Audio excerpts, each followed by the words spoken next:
Hello అండి, అందరికీ నమస్కారం అండి. ఈ సంవత్సరం కార్తీక పౌర్ణమి నవంబర్ 15వ తారీఖున వచ్చింది కదండి. 365 ఒత్తులు ఎప్పుడు వెలిగించుకోవాలి, ఉదయం పూజ చేసుకోవడానికి శుభ సమయం, సాయంత్రం పూజ ఏ సమయంలో చేసుకోవాలి, ఈరోజు ఏవైనా శుభకార్యాలకి మంచి రోజా కాదా, అవన్నీ మనం ఈ వీడియోలో తెలుసుకుందామండి. స్వస్తి శ్రీ చాందమానేన శ్రీ కోదినామ సంవత్సరం దక్షిణాయనం శరత్ ఋతువు కార్తీక మాసం అండి. కార్తీక మాసంలో మనకి పౌర్ణమి తిథి ఎప్పటి నుంచి ఎప్పటి వరకు ఉందో తెలుసుకుందాము.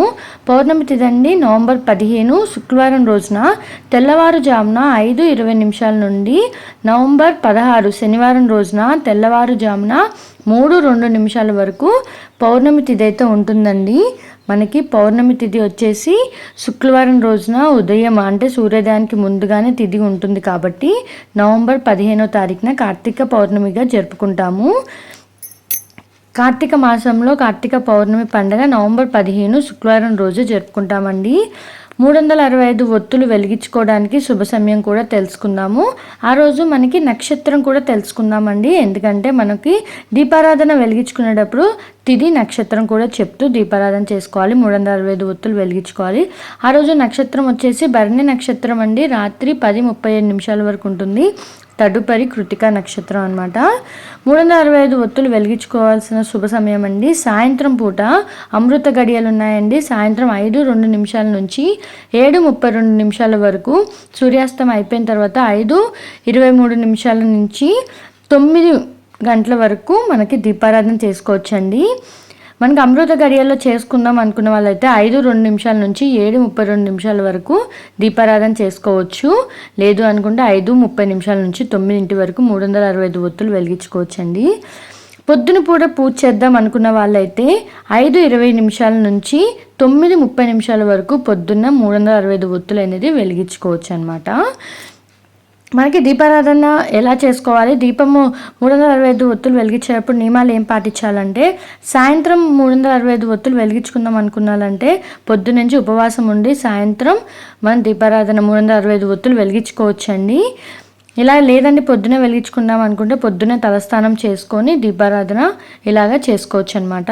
ముందుగా ఏంటంటే సాయంత్రం పౌర్ణమి తిథి ఉన్న సమయంలో అంటే 6:02 నుంచి 7:36 వరకు అయితే దీపారాధన 365 ఒత్తులు వెలిగించుకోవచ్చండి. ఆ సమయంలో కుదరని వాళ్ళు 5:30 నుంచి 9 వరకు అయితే మనం ఒత్తులు అనేది వెలిగించుకోవచ్చు. ముందుగా ఒత్తులు వెలిగించుకునేటప్పుడు తిథి, ఆ రోజు మనకి తిథి వచ్చేసి కార్తీక పౌర్ణమి అండి. నక్షత్రం వచ్చేసి భరణి నక్షత్రం. మన గోత్రనామము మన పేరు చెప్పుకుంటూ వెలిగించుకోవాలి. ముందు ఇంటి యజమానితో వెలిగించాలండి. తర్వాత పిల్లలందరితో మనము పిల్లలతో వెలిగించుకోవాలి. ఆ రోజు ముందుగా గౌరీదేవిని చేసి అంటే పసుపు గణపతిని చేసి పూజ చేసిన తర్వాత అక్కడ దీపారాధన చేసి పిండి ప్రమిదల్లో వెలిగించాలన్నమాట. ఉసిరి దీపాలు కూడా వెలిగించుకుంటే చాలా మంచిదండి. ఆ రోజు కుదిరితే ఒక తాంబూలం ఇవ్వడానికి ట్రై చేయండి. ఇంకోటి దీపదానం కూడా చేస్తే చాలా మంచిదండి ఆ రోజు. లేదు అనుకుంటే మనకి పోలిపాడ్యమి రోజు కూడా చేసుకోవచ్చు అనమాట. ఇది పౌర్ణమి తిథి రోజు కుదరని వాళ్ళండి తిరిగి సోమవారం 3వ సోమవారం లేదా 4వ సోమవారం అయినా సరే 365 ఒత్తులు వెలిగించుకోవచ్చు. అది వెలిగించుకోవడానికి శుభ సమయం నేను మళ్ళీ నెక్స్ట్ వీడియోలో అయితే అప్లోడ్ చేస్తాను. ఇదైతే మనం శుభ సమయం పొద్దున్న సాయంత్రం ఏ సమయంలో పూజ చేసుకోవాలో తెలుసుకున్నారు కదా. ఈరోజు ఏమైనా మంచి పనులు స్టార్ట్ చేయాలి అనుకుంటే పెళ్లి చూపులు కండి, షాప్ ఓపెనింగ్కి ఇలాంటి వాటికైతే శుభంగా ఉందండి. ఈరోజు చాలా మంచి రోజు అయితే ఉందన్నమాట.